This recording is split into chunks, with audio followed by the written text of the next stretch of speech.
masih perlukah siapapun yang terlibat narkoba itu dipenjarakan?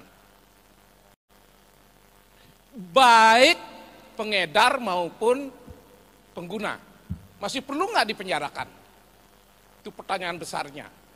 Di suatu negara tidak mau memenjarakannya, hukum mati atau berikan kerja paksa, sanksi sosial lain.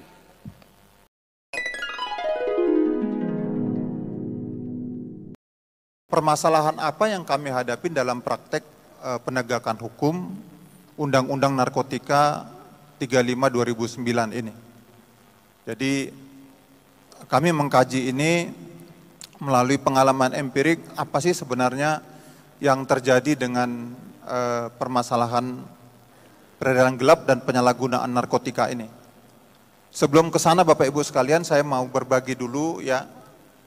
Kejahatan narkotika ini sebenarnya bicaranya adalah kejahatan terhadap kemanusiaan karena menyangkut masa depan bangsa, dan satu hal yang dilupakan, ini adalah bisnis bagi bandar narkoba, ya, bagi pengedar narkoba. Kenapa saya ngomong ini? Nanti ada kaitannya dengan apa yang saya sampaikan tentang NPS. Bapak Ibu sekalian, memang tadi saya ngikutin apa yang disampaikan oleh Ibu siapa Bu? Bu Admin, bahwa pendekatannya ini kesehatan atau penegakan hukum. Masalahnya masyarakat kita itu gak suka kalau bicaranya tentang pendekatan kesehatan.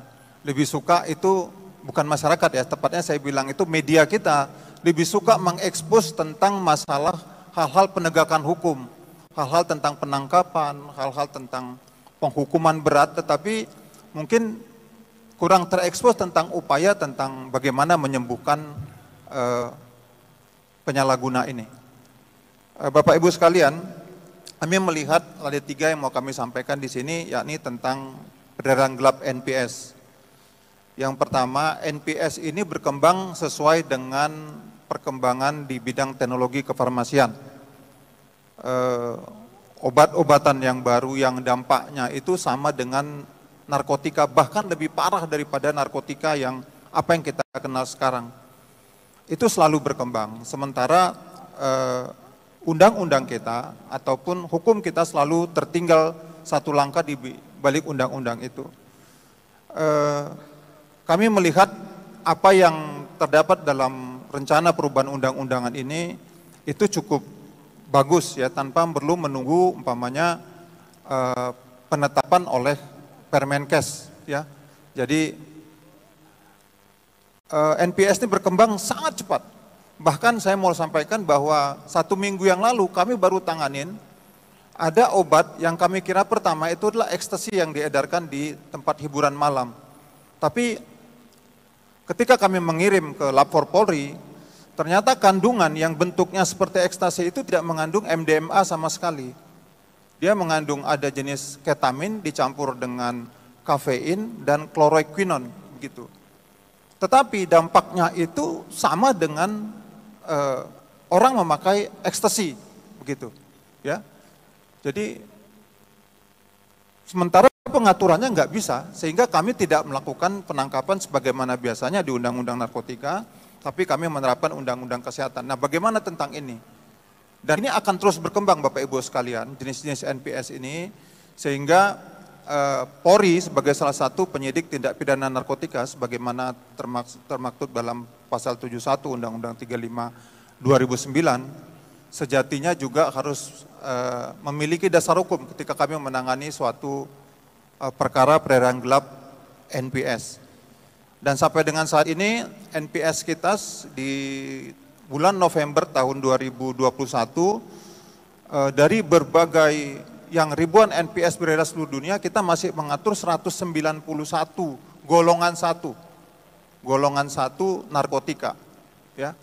Jadi apa yang terdapat dalam undang-undang yang baru tentunya suatu terobosan, saya kira tanpa melalui Permenkes terlebih dahulu, tapi berdasarkan penetapan dari Kepala BNN, baru tentunya akan diteruskan ke Permenkes, tapi sudah bisa ditindak dengan ketentuan dia sebagai NPS.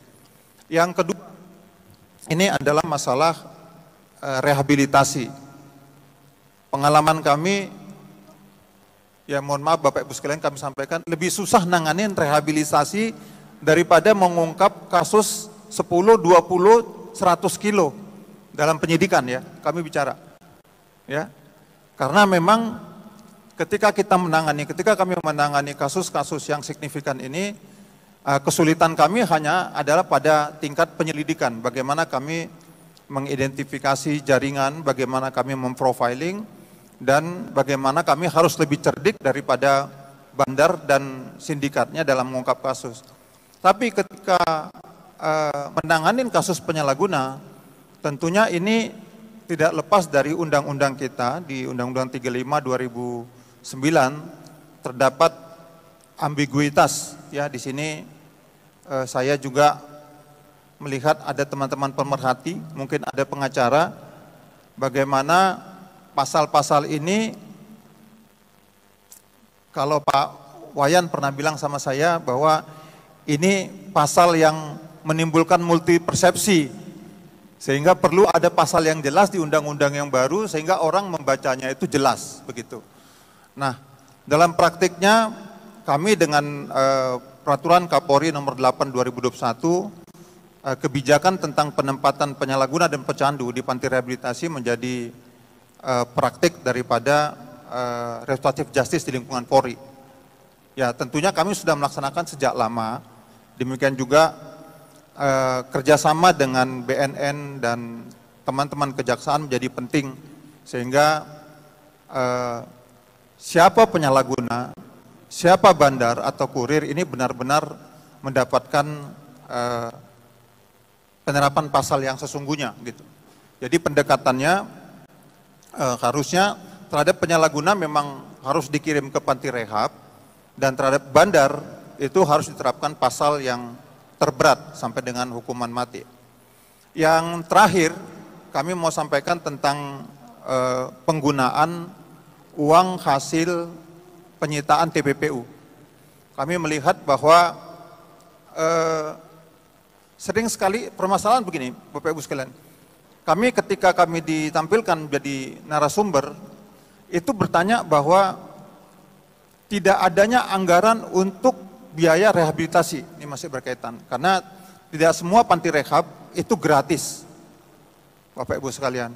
Ya, punya BNN aja yang saya tahu gratis, tapi yang swasta itu berdasarkan riset kami yang termurah itu 3 juta sebulan. Artinya mereka kan harus kasih makan tuh. Nah masalahnya, kalau 3 juta sebulan belum tentu juga penyalahguna tadi semua memiliki uang atau ekonomi untuk menutupin anggaran rehabilitasi. Nah bagaimana mensiasatinya? Saya melihat bahwa salah satunya adalah penggunaan uang hasil TPPU, karena di pasal 101 ayat ketiga Undang-Undang 35 memang dijelaskan di sana harta kekayaan hasil peredaran gelap narkotika dan prekursor narkotika dapat dipergunakan untuk kepentingan pencegahan, lalu penegakan hukum dan rehabilitasi. Nah, kami rindu Bapak Ibu sekalian bagaimana penegak hukum atau institusi negara kita ini seperti yang terjadi di Amerika begitu. Saya bertanya sama teman saya di DEA, bagaimana mereka memiliki begitu banyak sumber daya berdasarkan penyitaan yang mereka dapat ketika mereka menangani kasus narkotika gitu. Nah, kita sendiri memang kita harus menghormati bahwa penggunaan harta kekayaan ini melalui suatu proses undang-undang di mana nanti pada akhirnya setelah mendapatkan keputusan hakim yang tetap, lalu dikelola oleh Dirjen Kekayaan Negara. Dan kami meminta bahwa ini untuk digunakan untuk kepentingan penegakan hukum misalnya. Dan bagaimana kalau penggunaan harta kekayaannya bisa dikelola sedemikian cepat setelah keputusan inkrah dari suatu perkara. Jadi itu saja, kami tahu bahwa ada banyak pertanyaan, kami siap untuk berdiskusi. Kami kembalikan kepada Mbak Moderator. Terima kasih Mbak.